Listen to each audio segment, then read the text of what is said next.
Welcome back, Aisha. How are you feeling today?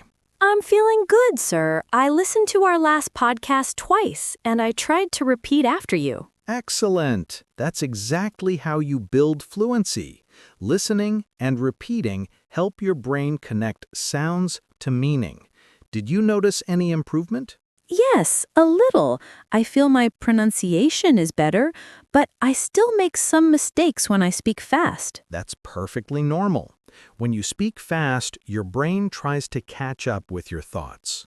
The key is to slow down. Fluency doesn't mean speaking fast. It means speaking clearly and confidently. I see. So, speaking slowly is not a problem? Not at all. In fact, many good speakers speak slowly and use pauses. Pauses give you time to think and help the listener understand you better. That's good to know. Sometimes I feel nervous, so I speak too quickly. Yes, that happens to many learners. Let's practice controlling your pace. I will say a sentence slowly, and you repeat it with the same rhythm. Ready? Ready, sir. Learning English is a journey, not a race. Learning English is a journey, not a race. Excellent. Now again, but this time focus on stress. Say it like this. Learning English is a journey, not a race. Learning English is a journey, not a race. Great. You see how the sentence sounds stronger? Yes, it feels more powerful. Exactly. English is a stress-timed language. That means some words are pronounced with more force or length, while others are shorter and softer. For example, in the sentence, I want to go to the market, the stress is on want and market. We say it like this, I want to go to the market. I want to go to the market. Very nice. When you stress the main words, your speech becomes more natural. Now let's try another sentence. I am learning English every day. The stress is on learning and English. I am learning English every day. Perfect. Remember, you don't need to stress every word, only the important ones that carry meaning. Sir, can I ask a question? Of course. I sometimes, when I listen to native speakers, they join words together.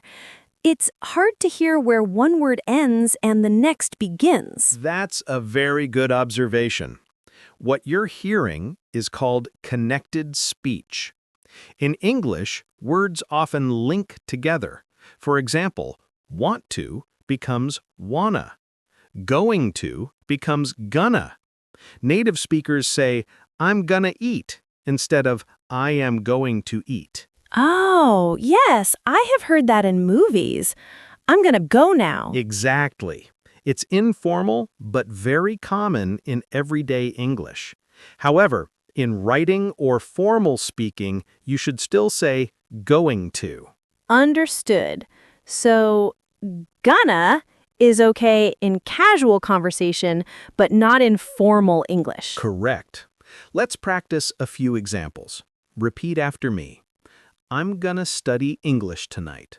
I'm gonna study English tonight. I want to go outside. I want to go outside. What are you doing? What are you doing? Excellent.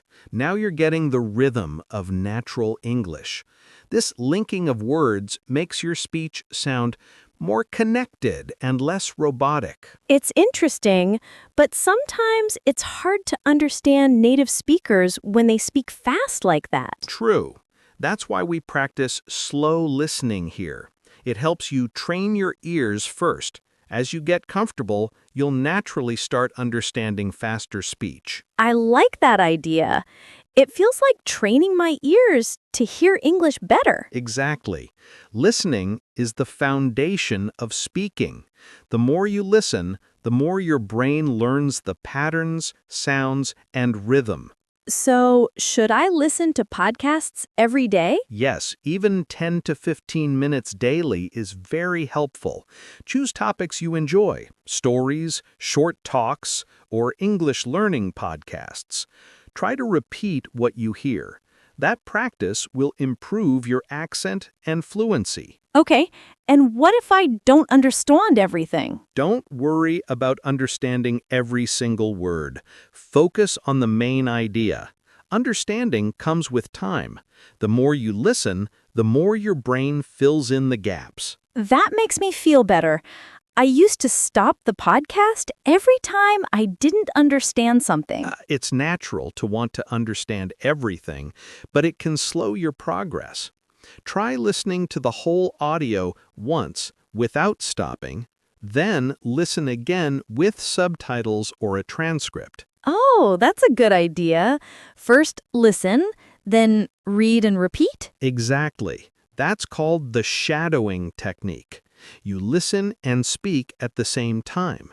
It's one of the best methods to improve pronunciation and rhythm. I'll try that. Wonderful. And remember one more thing. Pronunciation is not just about how your mouth moves. It's also about how you listen.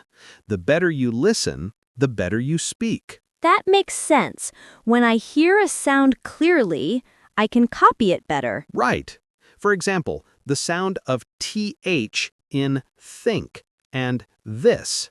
Many learners find it difficult. Try placing your tongue lightly between your teeth. Say, think. Think. Now this. This. Perfect. The first one, think, is soft with air. It's called a voiceless sound. The second one, this, has vibration. It's voiced. Oh, that's interesting. I never noticed that before. Once you start noticing these small differences, your pronunciation improves quickly. Thank you, sir. I'm learning a lot. You're welcome, Aisha. You're doing very well. Keep practicing daily. Listen, repeat, and focus on stress and rhythm. That's how you'll become fluent. I will, sir. I'm excited to keep learning. Excellent. In the next session, we'll practice real-life conversations, like ordering food or greeting people politely. It will help you sound natural in everyday English. That sounds fun. I'll be ready. Great! See you next time. And remember, English fluency grows one word, one sound, and one sentence at a time.